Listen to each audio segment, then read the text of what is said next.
आंकड़ा पंचनामा में आप सभी का स्वागत है। मैं हूं सुमित और एक्सपायरी का दिन जबकि भारतीय बाजारों में एक बढ़िया सेशन फिर से देखने को मिला। लगातार तीसरा दिन जबकि भारतीय बाजारों में खरीदारी रही। निफ्टी बैंक को अगर आप आज थोड़ा साइड में भी रख दें, पीएसयू बैंक को नहीं, प्राइवेट बैंक्स को, लेकिन अदरवाइज फिर भी इंडेक्स फ्रंट पे एक अच्छी खरीदारी रही। मिड कैप स्मॉल कैप आज पार्टिसिपेट कर रहे थे। आज बाजी मारी आईटीसी ने, जहां पर एक जोरदार तेजी बनते हुए दिखाई पड़ी, पूरे एफएमसीजी स्पेस को खींच के लाया। इसके अलावा कैपिटल गुड स्पेस में एक अच्छी खरीदारी थी, लेकर स्पेस के अंदर एक अच्छी खरीदारी थी, क्यूएसआर स्पेस के अंदर एक अच्छी खरीदारी देखने को मिली थी। इंडिविजुअल स्टॉक स्पेसिफिक स्टोरीज थी जहां पर एक बढ़िया मूव आता हुआ दिखाई पड़ रहा था और कई सारे सेलेक्टिव सेक्टर्स में मूव था। मिसाल के तौर पर शुगर आज तेजी में कामकाज कर रहा था। मिसाल के तौर पर सेलेक्टिव केमिकल्स में सेकंड हाफ में खरीदारी आते हुए दिखाई पड़ी। पीएसयू बैंकिंग बास्केट तेजी में कामकाज कर रहा था। आईटी आज बैकफुट पे था। एफएमसीजी शेयरों में आज खरीदारी थी, इसको आईटीसी ऑब्वियसली लीड करता हुआ दिखाई पड़ रहा था। खबरों के बीच आईटीसी में तेजी थी।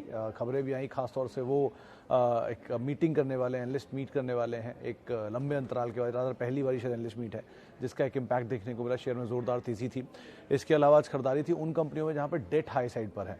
मिसाल के तौर पर सुजलॉन, आइडिया, वो सभी स्टॉक हैं जहां पर एक बढ़िया तेजी थी। आइडिया में रीपेमेंट्स की बातचीत और उसके बाद कुछ एक तेजी वहां बनते हुए दिखाई पड़ी और सुजलॉन के अंदर भी एक अच्छा मूव आज के सत्र के अंदर आता हुआ दिखाई पड़ रहा था। तो ओवरऑल मार्केट का जो मूड माहौल है वो लगातार तीसरे दिन बढ़िया 17,500 के ऊपर निफ्टी पहुंचता हुआ दिखाई पड़ा। एडवांस डिक्लाइन के रेशियो के लिहाज से देखेंगे तो हर एक गिरने वाले शेयर के सामने दो बढ़ने वाले शेयर आज भी आपको दिखाई पड़ रहे थे और वहां पर जो मूड माहौल है वो थोड़ा बेटर साइड पर जाता हुआ दिख रहा था। Cement, capital good space, L N T, ABB, cements, ये कुछ ऐसे नाम हैं जहां पर आज खरीदारी होते हुए दिखाई पड़ रही थी। शुगर की तेजी का इम्पैक्ट रहा पूरे शुगर में, प्लस त्रिवेणी में भी एक अच्छा मूव था। कैपिटल गुड्स का टेल विंड भी आता हुआ दिखाई पड़ रहा था। तो सेक्टर में स्पेसिफिक मूव थे और खबरों के दम पर बाजार ने बढ़िया रिएक्शन भी दे रहे हैं। तो जो रीसेंट लोज थे 16,780 के आसपास के, उसको बाजार ने एक नियर टर्म बेस बनाया है और उसके ऊपर अब कंफर्मेशन के तौर पे चलता हुआ दिखाई पड़ रहा है। वहाँ से लगातार तेजी आ चुकी है और 3 सत्रों के अंदर ही एक जोरदार मूव मार्केट ने दिया है। करीब करीब 2,2100 अंकों की तेजी सेंसेक्स में, 600 अंकों की तेजी निफ्टी में, 1100 अंकों की तेजी मिड कैप इंडेक्स में। तो 3 दिनों की एक शानदार तेजी भारतीय बाजारों ने आज भी कंटिन्यू रखी है। चलिए अब शुरुआत करते हैं सवाल जवाब के सिलसिले की और बातचीत करेंगे। दोस्तों, अगर आप बाजार में अपना पैसा इन्वेस्ट करना चाहते हैं तो अभी जुड़े एंजल ब्रोकिंग के साथ में, क्योंकि यहां आपको मिलती है एक अच्छी एडवाइस और भरोसेमंद सर्विस और यहां अकाउंट ओपन करना भी है बिल्कुल फ्री ऑफ कॉस्ट। तो आज ही जुड़े एंजल ब्रोकिंग के साथ में। अकाउंट ओपनिंग लिंक डिस्क्रिप्शन में है। आज ही अपना अकाउंट ओपन कराएं। कुछ सवालों को लेकर भी सबसे पहला सवाल, एसबीआई कार्ड लॉन्ग टर्म के लिए ले सकते हैं करंट लेवल से? स्वामी जी, आज कृष्ण जी, आज थोड़ी गिरावट जरूर स्टॉक में देखने को मिली थी।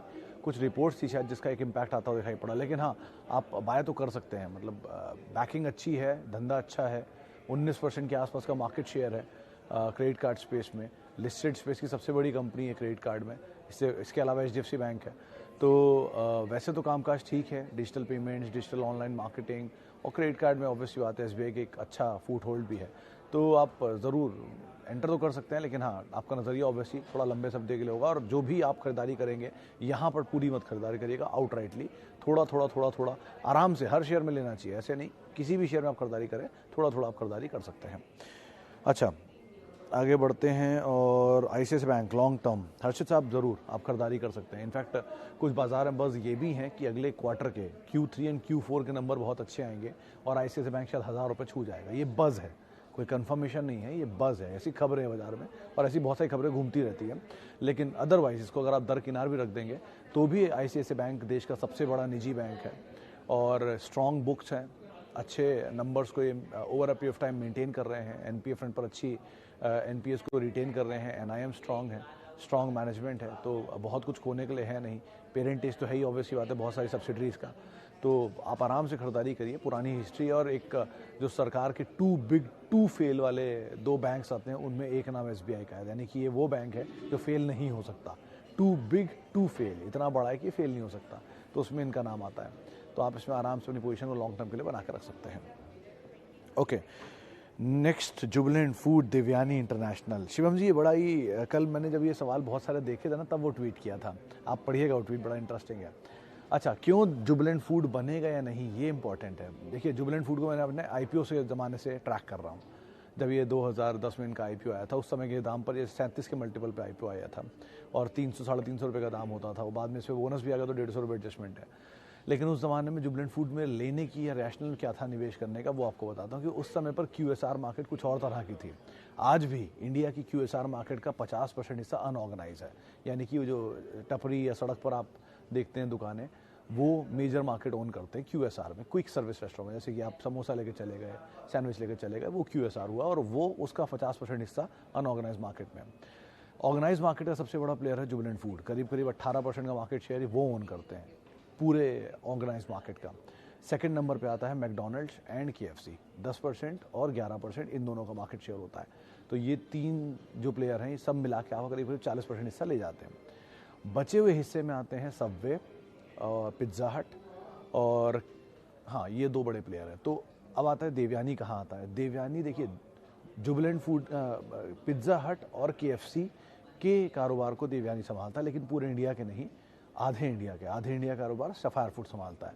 तो एक तरफ पिज्ज़ा हट है, डोमिनोज है, जिसके पास करीब करीब पूरे इंडिया की, बांग्लादेश की, श्रीलंका की, नेपाल की पिज्ज़ा हट, डोमिनोज की सारी कामकाज है। और दूसरी तरफ पिज्ज़ा हट और KFC का आधा कारोबार है देवयानी के पास।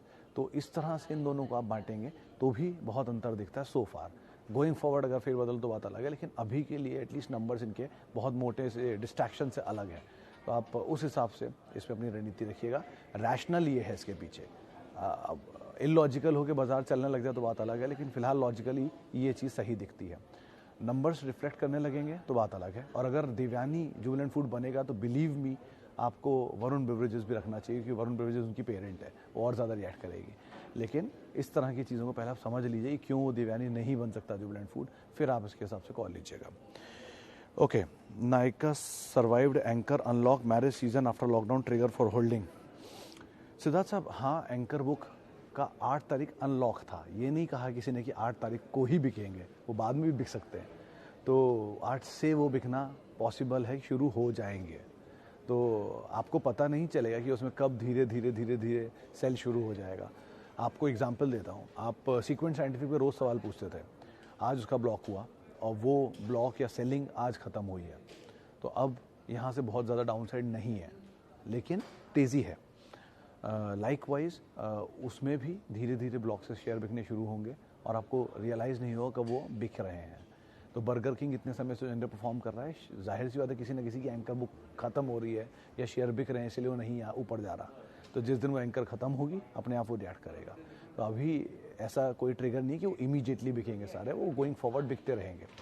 और दूसरी चीज़, आपका शादियों का सीज़न, हाँ ये ज़रूर सही है, लेकिन उसमें यही प्रोडक्ट यूज़ होंगे या नहीं वो डिपेंड करता है, और इनसे लिए जाएंगे या नहीं वो भी डिपेंड करता है। तो ये 2-3 चीज़ें हैं जिनको आप ध्यान रखें और अकॉर्डिंगली आपको कॉल यहाँ पर लेनी होगी। ओके, ग्रेन्यूल्स सर आप ले सकते हैं और बने हुए रह सकते हैं। अर्शद साहब, आज ही यतिन ने इस पे बाय की बात की थी कि डीलिंग रूम में कुछ तेज़ी की बातचीत हो रही है ग्रेन्यूल्स को लेकर, फार्मा वैसे ही फेवर में है, तो आप आराम से इसके अंदर अपनी पोजीशन से बने रह सकते हैं। ओके, IPO मैप माई इंडिया और मेट्रो शूज़।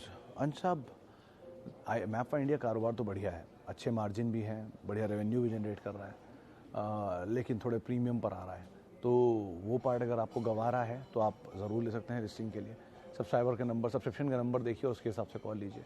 मेट्रो शूज़ के लिए भी यही बोलूँगा, लिस्टेड प्लेयर इतने अच्छे अच्छे रखे हैं, लिस्टिंग गेन के लिए आप जाना चाहते हैं जाइए, लेकिन अदरवाइज़ तो इसमें उससे अच्छी अच्छी कंपनियाँ हैं बाज़ार में जिनको आप देख सकते हैं over a period of time. Okay, fresh entry के लिए SBI कार्ड पे हम बातचीत कर चुके हैं। इतनी तेज़ आ रहे हैं सवाल। JSW energy, Godavari power. Kaushik साहब, JSW एनर्जी बड़ी तेज़ी दिखा चुका है, लगातार सर्किट चला था, कहीं नीचे मिले तो आप एंटर करिएगा। गोदावरी पावर में भी वैल्यू तो ठीक है, नीचे मिले तो ज़्यादा बेटर है, लेकिन दोनों ही केसेस में हायर लेवल चेक कर लीजिए। हायर लेवल से 30% नीचे आ जाता है तो वहाँ थोड़ा थोड़ा आप ऐड करना शुरू कर सकते हैं।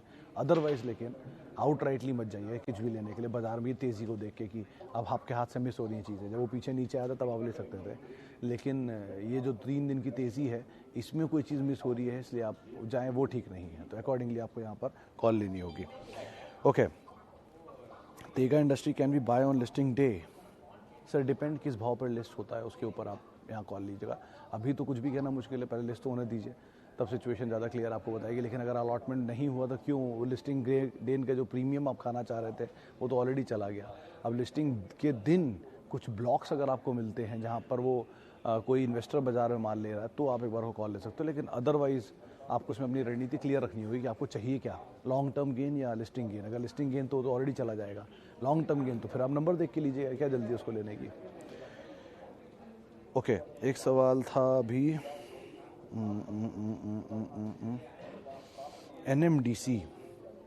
जैन साहब, NMDC के केस में 2-3 बड़ी अच्छी चीज़ें हैं। एक तो इनका डिविडेंड यील्ड बहुत अच्छा है, नीचे आएगा तो और अच्छा हो जाएगा। एक टाइम पे तो 14-14, 15-15 नहीं 12-12% के यील्ड पे काम काज कर रहे थे, वहाँ से नीचे आ चुका है, वहाँ से मतलब यील्ड नीचे आ गया, शेयर भाग चुका है। तो अगर कहीं दोबारा नीचे मिल जाए तो ज़्यादा अच्छी बात है लेने के लिए। आयरन ओर के स्पेस में एक वेदांता थी लिस्टेड, इससे पहले वो तो अब उनका कारोबार तो बंद है, तो ये और GMDC 2 ही कंपनियां बचती हैं। तो अगर आप इस सेक्टर को प्ले करना चाह रहे हैं तो हाँ, आप ज़रूर इसमें रह सकते हैं। यील्ड भी अच्छी है, सरकारी है, लेकिन तेज़ी में सरकार अपना स्टेक बेच देगी तो वो तेज़ी कैप होती है, तो उसका आप ज़रूर ध्यान रखिएगा। एक अभी कुछ दिन पहले मैंने ट्वीट शेयर किया था, इसमें सरकारी कंपनियों का 10 साल का प्रदर्शन था। उसी में आप अंदाज़ा लगा लीजिए कि 10 साल में वो सरकारी कंपनियाँ क्यों नहीं चलती, क्योंकि हर तेज़ी में ऊपर से इक्विटी ऑफलोड होने आ जाती है, नए शेयर आ जाते हैं मार्केट में। तो कुछ सेलेक्टिव शेयर ही चलते हैं, बाकी सारों में नहीं तेज़ी है। जो चले हैं वो जिनमें इक्विटी ऑफलोड नहीं हुई है तो उनमें शायद अब हो जाए, तो आप इस हिसाब से रणनीति रखिएगा। तेज़ी कैप्ड है, लेकिन हाँ, डिविडेंड प्ले बहुत अच्छा है यहाँ पर। ओके, एक लास्टली सवाल और ले लेता हूँ क्योंकि समय का थोड़ा अभाव है। Whirlpool and hero Honda, Satish साहब, दोनों में ही बहुत ही अच्छी चीज़ क्या है कि दोनों बिल्कुल बॉटम पर हैं। अब आप ज़मीन से नीचे तो नहीं जाएंगे ना, तो ज़मीन पे ही खड़े हैं दोनों ऑलरेडी 52 वीक्स लो पर। तो यहाँ से थोड़ा बहुत ही का डाउन साइड है, इसलिए हीरो मोटोकॉर्प में 200-400 रुपये का मूव आ भी गया लोअर लेवल से। वर्लपूल भी 52 वीक्स लो पर ही है, मल्टीनेशनल जाइंट है और दुनिया की सबसे बड़ी ऑटो व्हीलर कंपनी है, 2 व्हीलर कंपनी है। तो दोनों में बहुत कुछ खोने के लिए नहीं है, आप आराम से इसमें जा सकते हैं। थोड़ा नीचे आएगा तो और ले लीजिएगा, लेकिन बहुत रिस्क यहाँ पर अब है नहीं, तो आप अपने बेस्ट टाइम पर हैं रिस्क लेने के, तो उस हिसाब से आप कॉल ले सकते हैं। चलिए, फिलहाल अब इतने ही सवालों को मैं लूँगा आज, क्योंकि थोड़ा समय का अभाव था, इसलिए ज़्यादा बातचीत नहीं हो पाई। लेकिन बहुत बहुत शुक्रिया उन सभी लोगों से जिन्होंने सवाल पूछे, और बहुत बहुत माफ़ी उन सभी लोगों से जिनसे आज हम बातचीत नहीं कर पाए। शुक्रवार का दिन है कल, तो आपसे कल मुलाकात होगी 3:30 बजे इसी जगह पर। तब तक के लिए आप मेरे साथ जुड़ सकते हैं। @सुमित रिसर्च मेरा ट्विटर हैंडल है। नमस्कार।